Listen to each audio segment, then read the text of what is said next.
Okay, we can start the session now. Today, we are going to discuss about what are the common mistakes investors are doing in fixed income. Okay, thank you for joining today. We'll start. Before moving into the common mistakes, let's see what actually fixed income means. Fixed income investments are those investments that are provide a regular stream of income over time. It's like you are lending your money to institutions like a corporate entity or government. For that, they provide a regular interest over a period of time. Okay. This could be instruments like government securities, corporate bonds, or mutual funds invest in debt securities, or PMS, and so on. So it's many investors look at fixed income as the safe part of their portfolio. It's rightly so, but compared to equities, it carries low volatility and more predictability in returns. But at the same time, it's very important to remember fixed income is not completely risk-free. It also carries the own set of risk. Uh, like the value of these investments can move due to changes in interest rates, or the credit quality of the issuers, or the liquidity conditions in the market. Right. So, uh, common benefits of the fixed income investments are it provides stability and regular income to your portfolio, and also it act as a good diversifier along with equity or other assets. It plays a good diversifier and diversification product, right? So over the next few slides, we will look at how investors often make mistakes in this segment and how understanding these basics can help us avoid, right? Let's move to our first mistakes. So the many common mistakes are chasing high returns, right? We see an investment promising 9 or 10% returns, and we think, okay, it's very good. We feel fixed income was safe, so we started to chase high returns. But uh, higher yield always comes with higher risk.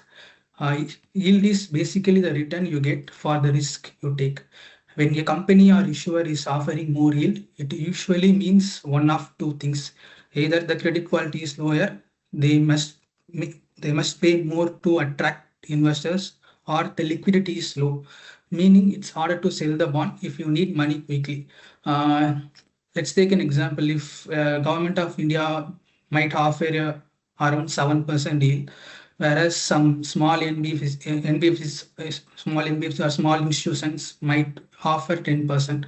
That 3% extra looks attractive, but that's not free. The government bond is almost risk-free, while the small institution bonds can default if business slows or their funds started to dries up.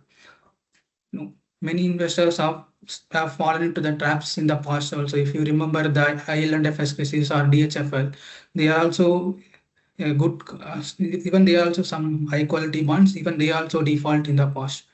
Okay. So don't confuse high interest with high return.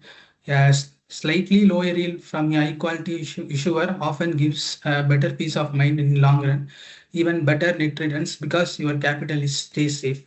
So the key takeaway is high yield always carries high risk. Always check the quality of the issuers. Okay.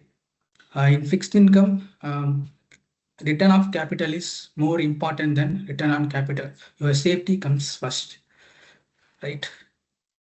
So we move to the next mistake. Next is not understanding the interest rate impact. Generally, bond price are move opposite to the interest rate.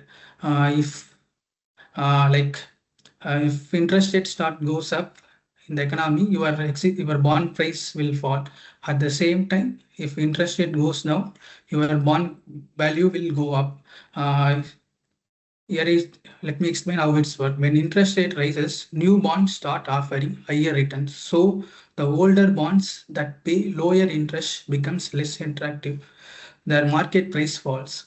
On the other side, when interest rate falls, the older bonds with higher coupons become more valuable and their price rises. If I say the example, if you hold a bond worth paying 7% interest, if the market rate interest rate rises, new investors can earn more elsewhere. So your 7% bond might be less value compared to the new bond come to the market. At the same time, if interest rate falls in the economy, your bonds look more attractive. So prices may go up. This same concept applied to the debt funds also, because they hold a portfolio of bonds that are constantly marked to, it constantly depends on the market return. So it's when interest rate goes up, your NAV value also drops, and if interest rate goes down, your NAV value started to goes up. Okay. Uh, Generally, if you look, short duration bonds, short duration funds are less volatile to the interest rate movement, whereas the long duration or longer duration funds will be more volatile to the interest rate changes in the economy. So in simple terms, rising rates, bond prices and NAVs falls, and falling rate, bond prices and NAVs rise. Okay. So it's good to hold till maturity if you hold the bond to avoid this interest rate risk. So if you hold the bond, like if you buy the coupon, like face value of 1,000 rupees, it will be same at the time of redemption also. So if you hold till the maturity, you don't affect by the interest rate changes, right? So now we can move to the next mistake. Next one is not understanding the investment horizon. So your investment must align with your goals, right?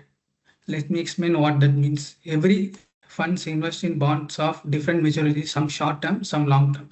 When we talk about duration, we are basically referring to how sensitive the fund is to change in interest rate. The longer the duration, the more it react to the rate changes. Now, if your goal is short term, say you need the money in the next 1 or 2 years, you should go for liquid funds or short duration funds. So these funds invest in bond maturity within a year or two, so they are relatively stable. They don't fluctuate much even if interest rate goes up or down.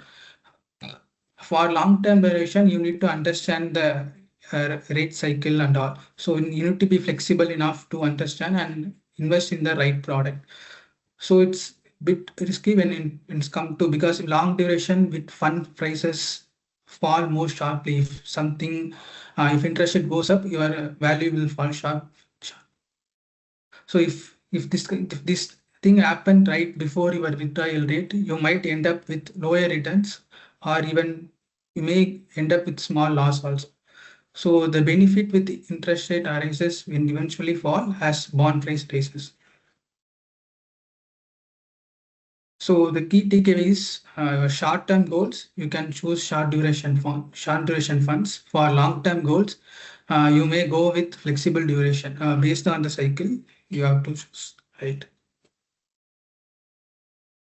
See, this chart will show how we see the short duration funds are much stable. But if you see the long duration fund, they have been more volatile to the repo rate. I mean the interest rate. So when you can see that when the 2021 period, if you invest in the wrong cycle, you may end up in the loss, because if you if you want the money in the 1 year, but you by mistake you invest in the 1 year, say by mistake you invest in a long duration fund, so at the time of maturity you may lose the value of the fund, right? I mean you may end up with a loss.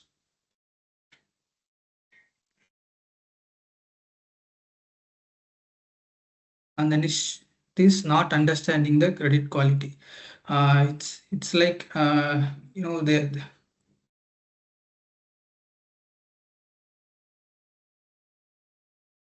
in fixed income, credit risks the chance that bond issuer may not pay interest or return your principal on time. Think of its way. When you lend money to someone, you first check how trustworthy they are. Bonds work the same way. When you buy a bond, uh, We'll look at the Q&A in after the end of the session. I will answer, right?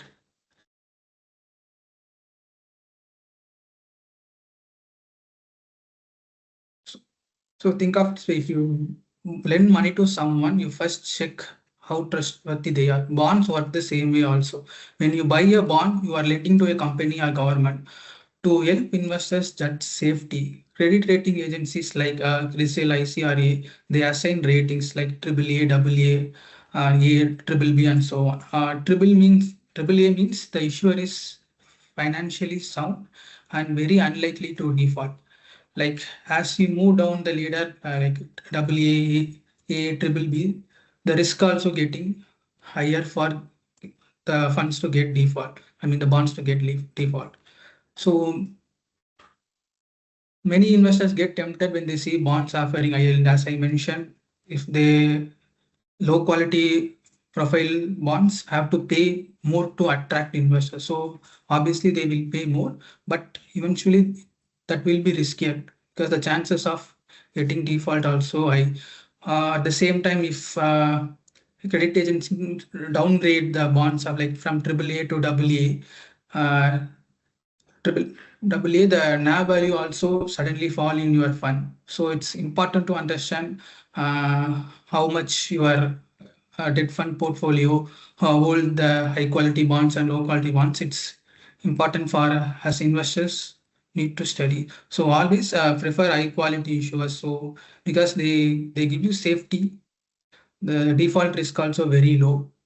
Okay, and also try to diversify. Don't put too much into a single issuer. Also look at the fund that hold high quality profile bonds. Okay,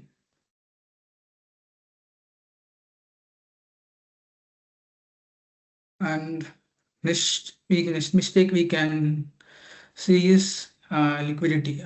Liquidity is like how ability able to sell easily. Like some bonds are very harder to sell because if you see some GSEC bonds or corporate bonds, they high quality corporate bond, they trade very regularly in the market. But some low quality bonds, they are not easy to sell. They don't like they not frequent trade happen. So if you want money immediately, you can't be able to sell. So generally, the small corporate bonds may hardly trade. So if you try to sell them suddenly, there might be no buyers, or you might have to sell at a discount. Even liquidity challenge happened a few years back with famous fund house like Franklin Templeton. During the COVID time, they may have to stop redemption for six schemes after the fund can't able to sell their bonds because there are not much buyers available at the time they want to sell. So they stopped redemption for six schemes. So funds holding the low quality uh, profile bonds, it's very difficult to sell them quite quickly. So it may even affect your NAVs also. So so always look for diversified holdings with high quality issues that ensures your money isn't stuck when market turns volatile. So before you invest, don't just ask what's the return. Also ask, can I get money out easily if I need it? That will save you a lot of stuff stress later. And the next one is comparing nominal returns with FDs. So, like debt funds often look similar to FDs because they also provide the range of 6 to 8%. But if you look at FD, every year you have to pay the tax. But in debt funds, generally at the time of redemption, you may have to pay the sum. So the compounding also much higher in debt funds compared to uh, FDs. So I will show you some table will show the key differences. If you look at mostly give the same returns. Returns are fixed in FDs, but debt funds it is linked with market. So if you see the risk is very low in FD, Debt fund also low, but it may vary with credit quality. If you choose high quality bonds, risk is also comparatively lesser. And the liquidity is hard to withdraw in FDs. You may have to pay some penalties like that if we want to redeem early, but debt funds you can easily redeem at any time. The exit load also mostly not in many funds. Even it is there, it is very low, and also you can get your money in 1 or 2 days. As I mentioned, tax, you have to pay tax every year for the interest you earn. But in debt mutual fund, you may have to pay tax only at the time of redemption. So in terms of flexibility, FD is locked for a fixed term, but debt funds are flexible. You can invest or redeem at any time. So in short, FDs are great for safety and all, but debt funds also having the are better efficiency, and also they have more control. So next we can see what are the common myths in the debt funds. So most of them think bonds are risk free, but in reality, as we have seen, they also carry the interest rate risk, credit risk, and also liquidity. Their values also fluctuate. They move based on the interest rate cycle and depends on that, right? And also high yield means a better return. So that is not true. High yield always carries the higher risk. Uh, Often, if you see the low rated bonds are very high risk here, right? And also next thing is debt funds never lose value. So you see NAVs will also fluctuate based on the interest rate, or if any kind of credit downgrade happen in the funds they hold. So that is also happen. So debt funds also may lose values. So next one is fixed income is only for conservative investors. Fixed income, it has to be there in everyone's portfolio for stability. So to protect your downside risk. So because it is important for even if you are investing aggressively, you may have to hold some position in fixed income to avoid that risk, right? So the key takeaways from the sessions is first one is, as I mentioned, match your investment horizon with fund duration, because short duration fund are very less fluctuating in the market. But if you look at the long duration funds, they will be more fluctuate. If you enter at the wrong time, you may uh, lose your investment value. Sometimes you may end up with small loss also. So, and also it's important to understand the interest rate impact, right? As I mentioned, if interest rate goes up, your existing bond value may go down.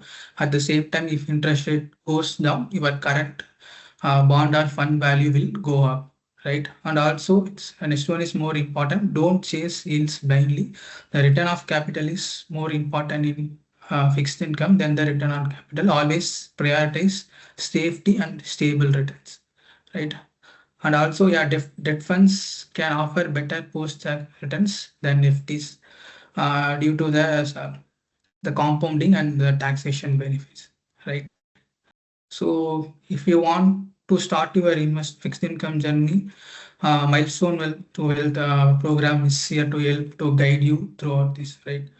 I will give you the brief about what is our M2W program.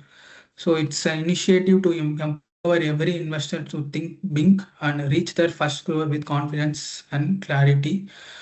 We have 16 years of experience in the product research, and also we have customized mutual fund portfolios using the multi-asset form. Multi-asset in the sense we invest in equity or fixed income and precious metals, like based on the investors' goals and horizon, and also risk control and steady, and also we empower investors to improve their knowledge, right? We currently have 1,000 crore plus AUM and actively 5,000 plus clients. So this is about M2W. Yeah, thank you guys. Have a happy weekend. Bye.